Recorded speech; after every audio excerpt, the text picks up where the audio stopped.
सेवक संघ के प्रमुख मोहन भागवत एक बार फिर से अपने बयान को लेकर चर्चा में आ गए हैं। उन्होंने देश के लोगों को अयोध्या में भगवान राम मंदिर की प्राण प्रतिष्ठा की द्वादशी का नया नामकरण किया है। उन्होंने लोगों से द्वादशी को अब से प्रतिष्ठा द्वादशी कहने के लिए कहा है। उन्होंने यह भी कहा है कि भारत की रोजी रोटी का रास्ता भी राम मंदिर से जाता है। मोहन भागवत ने ये बातें इंदौर में श्री अहिल्योत्सव समिति की ओर से स्थापित राष्ट्रीय देवी अहिल्या पुरस्कार सम्मान समारोह को संबोधित करते हुए कही है। भागवत ने यह भी कहा है कि 15 अगस्त साल 1947 को देश ब्रिटिश शासन से राजनीतिक स्वतंत्रता मिली है, लेकिन उस स्वतंत्रता की दिशा और उसका असली उद्देश्य संविधान के गठन के समय स्पष्ट नहीं हुआ।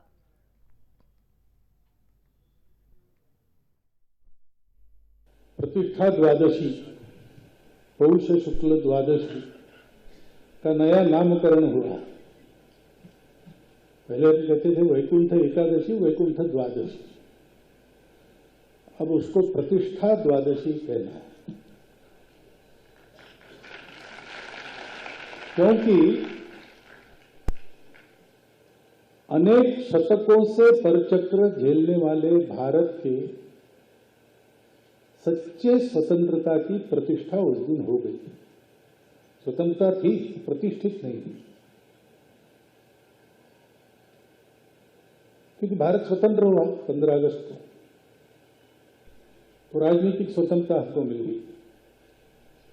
हमारा भाग्य निर्धारण करना हमारे हाथ में आ गया। हमने एक संविधान भी बनाया। आरएसएस के सरसंघ चालक ये एक सम्मानीय व्यक्ति है जरूर, लेकिन वो संविधान के निर्माता नहीं। ये देश के कानून नहीं बनाएंगे और न कानून वो बदलेंगे। प्राण प्रतिष्ठा रामलला की ये देश के लिए गर्व की बात रही और मंदिर बनाने में सभी का साथ रहा, सभी का बलिदान रहा। आपने कहा है भागवत साहब ने कि देश स्वतंत्र हो गया उस दिन, एक गलत बात है। रामलला इस देश में हजारों लाखों साल से है और रामलला के लिए पहले भी आंदोलन हमने किए हैं और करते रहेंगे, लेकिन आप रामलला के नाम पर राजनीति मत करिए, तभी देश। तो जिस तरह से मोहन भागवत की बात कही जाए, उन्होंने जिस तरह से जनता को संबोधित किया और साफ तौर पर राम मंदिर में भगवान रामलला के प्राण प्रतिष्ठा को लेकर जिस तरह से उन्होंने अपने बयान को सामने रखा कि अब भगवान रामलला की प्राण प्रतिष्ठा की जो दिन है उसको द्वादशी को अब प्रतिष्ठा द्वादशी कहने के लिए लोगों से अपील की है। तो वहीं पर संजय राउत की बात कही जाए तो उनका भी बयान सामने आया है। उन्होंने भी साफ तौर पर कह दिया है कि भगवान रामलला सबके हैं और किसी एक के कहने से और किसी एक के हिसाब से चलने से कोई चीज़ें सही नहीं होती हैं। भगवान सबके होते हैं। तो अब भगवान राम को लेकर अब सियासत कहीं ना कहीं शुरू हो गई है। इस पूरी खबर पर हमारे संवाददाता यश भारती जी प्रवक्ता हैं, वो हमारे साथ जुड़ गए हैं। यश भारती जी, क्या कुछ इस पर कहना चाहेंगे? जिस तरह से आरएसएस प्रमुख मोहन भागवत का बयान सामने आया है कि अब प्रतिष्ठा जो भगवान रामलला का हुआ तो उसको द्वादशी कहने के लिए कहा है, प्रतिष्ठा द्वादशी। मोहन भागवत जी वही बात कही कि लगातार संविधान के साथ छेड़छाड़ और संविधान का नाम लेकर के केवल उसको बदनाम करना चाहते हैं। ये बयान में कहीं ना कहीं उसी तरीके का है कि संविधान लागू ठीक ढंग से नहीं हुआ। ये मतलब शोषित, वंचित, पीड़ितों को, उन महिलाओं को जिनको मनुस्मृति में अधिकार नहीं दिए गए, पति के ऊपर आधारित, पिता के ऊपर आधारित, फिर बच्चों के ऊपर आधारित महिलाओं को रखा गया। आत्मनिर्भर बनाने की बातें की गई, लेकिन हमेशा बंदिश में रखने की बातें हो रही हैं। और ये वही लोग हैं जो संविधान खत्म करके मनु महाराज को स्थापित करना चाहते हैं, उनकी मनुस्मृति को स्थापित करना चाहते हैं। और हमारा विरोध शुरू से उन्हीं बातों का है। क्यों इन सब चीजों की वजह? सबके अपने अपने धर्म है, सबकी अपनी अपनी एक आस्था है, विश्वास है और निजी विषय है। क्यों उसको उछालना चाहते हैं? क्यों? क्योंकि ये भारतीय जनता पार्टी सरकार का बचाव करना चाहते हैं। जो मूलभूत सुविधाएं आज रोटी, कपड़ा, मकान, इलाज, बेहतर शिक्षा, इन सब चीजों की जो जरूरत है, दुनिया तरक्की कर रही है लेकिन ये पीछे जा रहे हैं और पीछे की ही बातें करते जा रहे हैं। तरक्की के लिए कोई रास्ता चुनने की बात नहीं कर रहे हैं।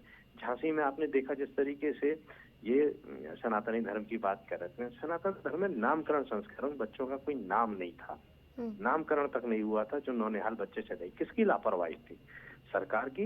ये तो दावे कर रहे थे कि हम वर्ल्ड क्लास लेवल की स्थिति दे रहे हैं, लेकिन उस वर्ल्ड क्लास लेवल की स्थिति में देखिए किस तरीके से आग लग गई और नौनिहाल बच्चे हमारे इस दुनिया को छोड़ के चले गए। उन्होंने अभी आंख तक नहीं खोली थी उनकी। तो सरकार और सरकार से जुड़े हुए आरएसएस के लोग केवल पर्दा डालने का काम करते हैं, नाकामियों को ये तो छुपाने रोजी का काम रोटी को करते हैं। लेकर यश जी साफ तौर पे ये कह रहे हैं कि ये तो रोजी रोटी पूरे देश की राम मंदिर से चलती है। मैं वही बात कह रहा हूँ ना, मूलभूत सुविधा की बातें नहीं करेंगे ना। प्रभु राम मंदिर से अगर रोजी रोटी चलती है तो जाए ना। ये भिक्षा मांगने वाले लोग, भीख मांगने वाले लोग केवल वही काम कर सकते हैं। प्रभु राम के नाम पे भीख मांगे, अल्लाह के नाम पे भीख मांगे, अलग अलग नाम पे। भाई जो उन्होंने हमें अच्छे रास्ते दिखाए हैं, भगवान राम ने हमें मर्यादा में रहने का सिखाया। क्या भारतीय जनता पार्टी और आरएसएस के लोग मर्यादा में रहना जानते हैं? मर्यादाओं में रहते हैं?